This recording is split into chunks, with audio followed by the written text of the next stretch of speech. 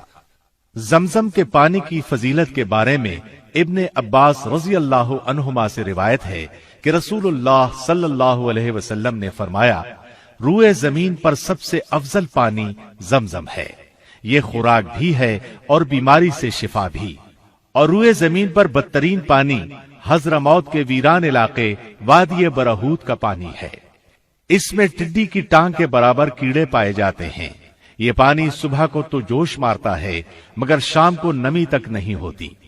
مجاہد فرماتے ہیں، میں نے ابن عباس رضی اللہ عنہما کو کبھی ایسا کرتے نہیں دیکھا کہ لوگوں کو کھانا تو کھلائیں مگر زمزم نہ پلائیں۔ نیز جب بھی ان کے پاس کوئی مہمان آتا وہ اسے زمزم کا تحفہ ضرور دیتے۔ زمزم کے پانی سے وضو کرنا مستحب ہے۔ ارواء الغلیل میں جابر رضی اللہ عنہ سے روایت ہے کہ نبی کریم صلی اللہ علیہ وسلم نے آب زمزم کا ایک ڈول منگوایا، اس سے پیا اور باقی پانی سے وضو کیا۔ مسند احمد کی روایت کے الفاظ یہ ہیں، نبی کریم صلی اللہ علیہ وسلم نے طواف کے 3 چکروں میں حجر اسود تک رمل کیا اور 2 رکعتیں پڑھیں، پھر حجر اسود کی طرف لوٹ آئے، پھر زمزم کی طرف گئے اور اس سے پانی پیا، سر پر بھی ڈالا۔ صحیح احادیث سے ثابت ہے کہ آب زمزم میں شفا ہے، اور یہ بات ہر دور کے واقعات سے بھی متواتر ثابت ہے کہ اللہ تعالیٰ نے آب زمزم کے ذریعے ایسے مریضوں کو شفا بخشی جو علم طب کی روح سے لا علاج تھے، اور ڈاکٹر حضرات ان کی زندگیوں سے مایوس ہو چکے تھے۔ ابن عباس رضی اللہ عنہما سے روایت ہے کہ رسول اللہ صلی اللہ علیہ وسلم نے فرمایا، روئے زمین پر بہترین پانی آب زمزم ہے، یہ خوراک بھی ہے اور بیماری سے شفا بھی، اس لیے جو شخص شفا کی نیت سے پیے گا اللہ تعالیٰ اسے اپنے فضل سے شفا عطا فرمائیں گے۔ مسند احمد میں مذکور ہے، ابو حمزہ کہتے ہیں، میں ابن عباس رضی اللہ عنہما کے پاس سائلین کی ترتیب لگایا کرتا تھا، چند دن نہ گیا، انہوں نے پوچھا اتنے دن کیوں نہیں آئے؟ میں نے عرض کیا مجھے بخار تھا، انہوں نے فرمایا رسول اللہ صلی اللہ علیہ وسلم کا فرمان ہے، بخار جہنم کا جوش ہے، اس لیے اس کو زمزم کے پانی سے ٹھنڈا کر لیا کرو۔ قیس بن کرکم کہتے ہیں، میں نے ابن عباس رضی اللہ عنہما سے گزارش کی، جناب مجھے زمزم کے بارے میں کچھ بتائیں۔ انہوں نے فرمایا نہ یہ ختم ہو سکتا ہے نہ کم، خوراک کی جگہ بھی کفایت کرتا ہے اور بیماری سے شفا بھی دیتا ہے اور ہر معلوم پانی سے بہتر ہے۔ سیدنا ابو ذر غفاری رضی اللہ عنہ نے پورا 1 ماہ صرف آب زمزم پر گزارا، ان کے پیٹ میں آب زمزم کے سوا کوئی چیز داخل نہیں ہوئی تھی، اس کے باوجود ان کے جگر پر بھوک سے کوئی کمزوری ظاہر نہ ہوئی۔ ابو ذر غفاری رضی اللہ عنہ نے خود بیان کیا ہے، جب میں مسلمان ہوا تو میں نے گزارش کی، اے اللہ کے رسول صلی اللہ علیہ وسلم، میں 30 دن سے یہاں رہ رہا ہوں۔ آپ نے پوچھا کہاں کھاتا پیتا رہا؟ میں نے عرض کیا اللہ کے رسول، آب زمزم کے سوا کوئی خوراک نہیں تھی، پھر بھی میں اتنا موٹا ہو گیا کہ پیٹ پر بل پڑنے لگے اور مجھے ذرہ بھر کمزوری محسوس نہیں ہوئی۔ آپ صلی اللہ علیہ وسلم نے فرمایا یہ بابرکت پانی ہے، خوراک کی جگہ بھی کفایت کرتا ہے۔ ابن عباس رضی اللہ عنہما کا زمزم کے بارے میں فرمان ہے، ہم آب زمزم کو شباع کہتے تھے، یعنی سیر کر دینے والا، یہ فقر کے خلاف بہترین مددگار ہے۔ لیجئے اب ہم آپ کو ملتزم کے بارے میں بتاتے ہیں۔ حجر اسود اور کعبے کے دروازے کی درمیانی جگہ کو ملتزم کہا جاتا ہے۔ مجاہد رحمت اللہ علیہ فرماتے ہیں، حجر اسود اور دروازے کی درمیانی جگہ ملتزم ہے، جو اس جگہ اللہ سبحانہ و تعالی سے دعا کرے گا اللہ تعالیٰ اس کی دعا ضرور قبول فرمائیں گے۔ ابن عباس رضی اللہ عنہما